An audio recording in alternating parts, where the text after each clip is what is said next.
So I hope you all are doing great. Today I am going to discuss about what is deworming and why it is so important. Hello everyone, welcome back to my channel Tell of the Tales, and this is my small kitty Kulfi. She is my rescue. So deworming क्या होती है, क्यों करना चाहिए और कैसे किया जाता है, मेडिसिन क्या है, सारी चीज़ों को मैं कवर करने वाली हूँ. So पहले जानते हैं डिवॉर्मिंग क्या होती है. As the name suggest right, deworming वो प्रक्रिया है जिसके थ्रू आप कैट्स या किटन के बॉडी से वर्म्स को बाहर निकाल सकते हैं. और ये वर्म्स आते कहाँ से हैं? एक तो जब कोई भी mother cat new born baby को बर्थ देती है, राइट, मतलब छोटे किटन्स को जब बर्थ देती है, वो अपना जो मिल्क फीड करती है उस मिल्क के थ्रू, मतलब मदर मिल्क के थ्रू मदर कैट के बॉडी से किटन के बॉडी में छोटे छोटे वर्म्स के सेगमेंट्स आ सकते हैं. ये एक तरीका हुआ. अदरवाइज नॉर्मली चाहे वो इंडोर हो आउटडोर हो, किसी भी कैट्स के बॉडी में ना फ्लीज रहती ही रहती है. एक दो ऐसे छूटी जाएगी या तो रीजनरेट हो जाती है जो कि शायद आप स्पॉट नहीं कर पा रहे हो. तो वैसे केसेस में अगर स्ट्रे कैट है तब तो बहुत ज़्यादा चांसेस है कि बहुत सारे फ्लीज है उसके बॉडी में. तो वही फ्ली किटन के बॉडी में भी आ जाती है क्योंकि वो उड़ती है. जैसे जुएँ होते हैं ना, उड़ उड़ के हमारे किसी एक के माथे से दूसरे के माथे में चले जाती है, वैसे ही वो कैट्स के बॉडी का जुआ है जो कि हेडलाइट्स की तरह उनके एक कैट के फर से उड़ के दूसरे कैट में चली जाती है. और वही फ्ली जब वो लोग ग्रूमिंग के थ्रू कंज्यूम कर लेते हैं, फ्ली या फ्ली डर्ट या फ्ली एग्स, तो बॉडी के अंदर जाके लंबे लंबे धागे की तरह दिखने वाले कीड़े में कन्वर्ट हो जाते हैं. जब वो फुल ग्रोन वर्म्स हो जाते हैं तो उसको टेप वर्म्स बोला जाता है. टेप वर्म्स का जो लार्वा या छोटे छोटे सेगमेंट्स होते हैं जो कि बॉडी के थ्रू जनरली बाहर निकल के आती है, हमें नॉर्मली खाली आंखों से दिख जाती है, वो छोटे छोटे राइस ग्रेन की तरह वाइट कलर के सेगमेंट्स होते हैं. वही चीज़ बॉडी के अंदर अगर फुल ग्रोन हो जाती है तो लंबे लंबे धागे की तरह दिखती है. तो अब बारी है इन चीज़ों को बॉडी के अंदर ज़्यादा, मतलब वो तो होती ही है क्रिएट, बट वो ज़्यादा ग्रो ना कर जाए और वो बढ़ने ना लगे, इस चीज़ को रोकने के लिए डिवॉर्मिंग किया जाता है. अब ये करना क्यों ज़रूरी है? क्योंकि जैसे हेडलाइट्स हमारे माथे से सारा खून चूस लेती है, राइट, और हमें बहुत सारी प्रॉब्लम्स देती हैं. ये जो फ्लीज होती हैं या फिर वर्म्स होते हैं, फ्ली बॉडी के ऊपर से उसके ब्लड को सक करती है, खून चूसती है, और वर्म्स बॉडी के अंदर जाके जब वो वर्म्स हो जाते हैं तब वो बॉडी के अंदर से सारे न्यूट्रिएंट्स जो भी आपका कैट या किटन खा रहा है, वो सारे के सारे न्यूट्रिएंट्स वो वर्म्स के बॉडी में लग के वर्म्स ग्रो कर जाती है. उसके बॉडी में कोई न्यूट्रिएंट्स लगती ही नहीं है. तो आपका कैट खाना तो खा रहा होता है बहुत ज़्यादा, क्योंकि वर्म्स बहुत ज़्यादा हंग्री होते हैं. अब वर्म्स को ज़्यादा खाना चाहिए तो आपका कैट ज़्यादा खाना खा रहा है या किटन ज़्यादा खाना खा रही है. आपको समझ में नहीं आता कि सब कुछ तो ठीक है, नॉर्मल है, अच्छे से खाना खा रहा है. फिर अचानक से आप एक दिन देखोगे उसको वॉमिटिंग, लूज मोशन लगा, दिन में बहुत ज़्यादा फ्रिक्वेंटली वॉमिटिंग किया, आपको समझ में नहीं आया. जब तक आपने ट्रीटमेंट स्टार्ट किया तब तक आपका किटन का डेथ हो चुका, मतलब फेटल कंडीशन में वो पहुंच चुका है. तो इसीलिए डिवॉर्मिंग करना टाइम टू टाइम बहुत ज़्यादा ज़रूरी है.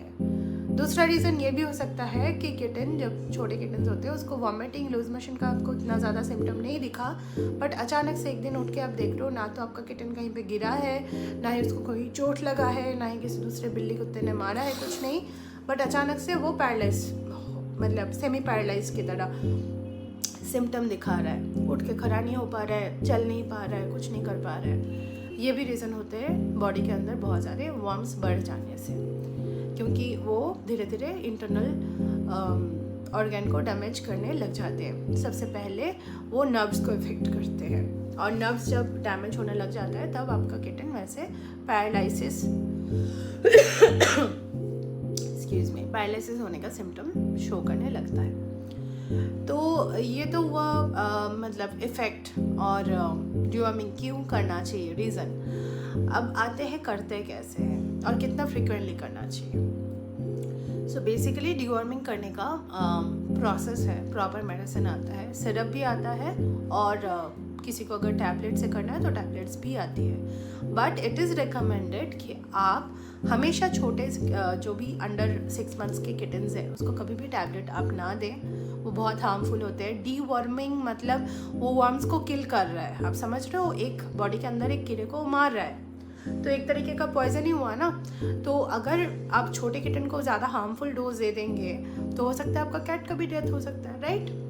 तो इसीलिए हमेशा एडवाइजेबल ये होता है कि आप अपने वेट से कंसल्ट कीजिए कौन सा डिओर्मर यूज़ करना है। काफ़ी सारे वेट ऐसे भी होते हैं कि कैनोम जैसे कुछ ऐसी दवाई होती है जो कि एक्चुअली डॉग की दवाई है, पपी की दवाई है, वो कैट या किटन के लिए रेकमेंड कर देते हैं। That is not advisable. आपको आपके वेट के थ्रू प्रॉपर मेडिसिन जान के, डोज जान के देना चाहिए। और आप नॉर्मली तो 4 हफ्ते के बाद से ही आप डीवर्म कर सकते हो, बट डोज उसका बहुत कम होगा बॉडी वेट के हिसाब से और एज के हिसाब से डोज वेरी करती है। But to be on a safer side आप 8 हफ्ते के किटन को स्टार्ट करवा सकते हो। अगर आपके घर के अंदर किटन है, जैसे 2 महीने का हो गया, आप डिवर्मिंग करना स्टार्ट कर सकते हो। पहले तो up to 6 months every month उसको करना है, और डिवर्मिंग करने से 7 दिन पहले से आपको लिवर टॉनिक देना है। 8वें दिन में आपको डिवर्मिंग करना है, खाली पेट एम्प्टी स्टमक आपको डिवर्मर देना है।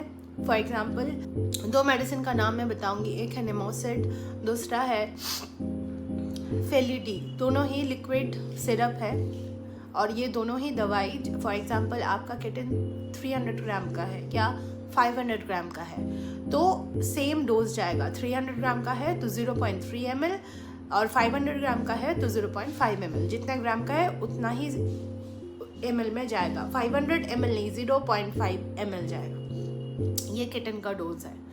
और अगर वेट ज़्यादा है और कैट मतलब आपका अडल्ट कैट है और 1 ईयर से ज़्यादा है या 6 मंथ से ज़्यादा है तो उसका डोज भी उस हिसाब से वैरी करेगा।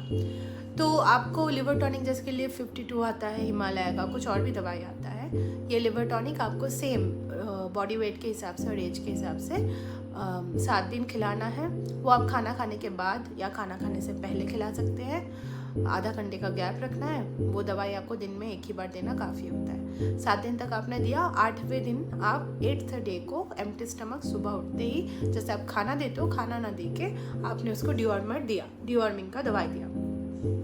डिवर्मिंग दवाई देने के बाद 1 घंटे तक कोई भी खाना नहीं देना है। भले कितना ही खाना मांगे, आपको इस दिन थोड़ा सा स्ट्रिक्ट होना पड़ेगा, खाना नहीं देना है, सो दैट कि बॉडी के अंदर जो भी कीड़े उस टाइम पे एक्टिव होते हैं ना, उनको वो दवाई मिले और उसको कुछ खाना ना मिलने के कारण वो दवाई को ही वो कंज्यूम करे और अगले 3 दिन के अंदर आपको पॉटी के थ्रू या तो कभी कभी किसी किसी केस में वॉमिटिंग के थ्रू भी वो कीड़े निकलते हुए आपको दिख जाएगा।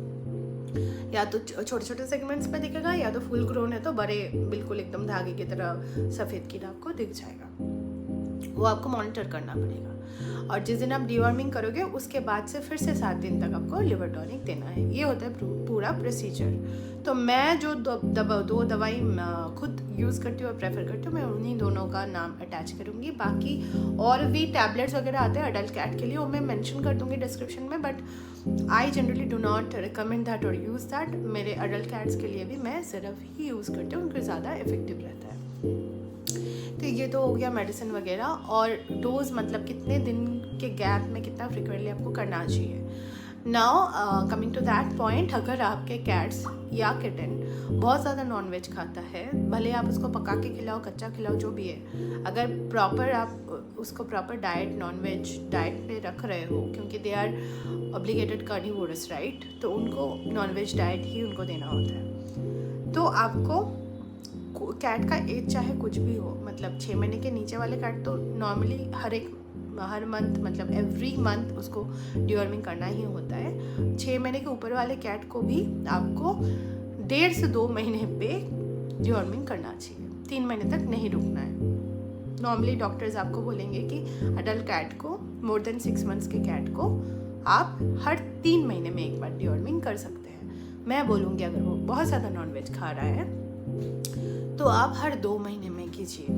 आपको 3 महीने तक वेट नहीं करना चाहिए, बिकॉज जितना ज़्यादा नॉनवेज आप देंगे उतना ज़्यादा बॉडी में कीड़े बढ़ने की चांसेस होती है। और नॉनवेज तो आपको देना ही है, उसके लिए नॉनवेज बहुत ज़्यादा इंपॉर्टेंट होता है उसके डाइट में, तो आप उसको तो अवॉइड नहीं कर सकते क्योंकि उनका खाना ही वही है। तो साथ में आप ये प्रिकॉशन लेके चल सकते हैं। that's all about it. So I believe it was helpful. अगर आपको कुछ और भी जानकारी चाहिए डीवॉर्मिंग के रिलेटेड या कुछ और टॉपिक से रिलेटेड तो please comment in the comment section. मैं ट्राई करूँगी उसको कवर करने के लिए। And I was not keeping well so I couldn't make more videos. अभी भी I am coughing so bad, so excuse me for that, and thank you so much for watching the full video. I hope I'll see you very soon next time. Until then, take care. Bye bye.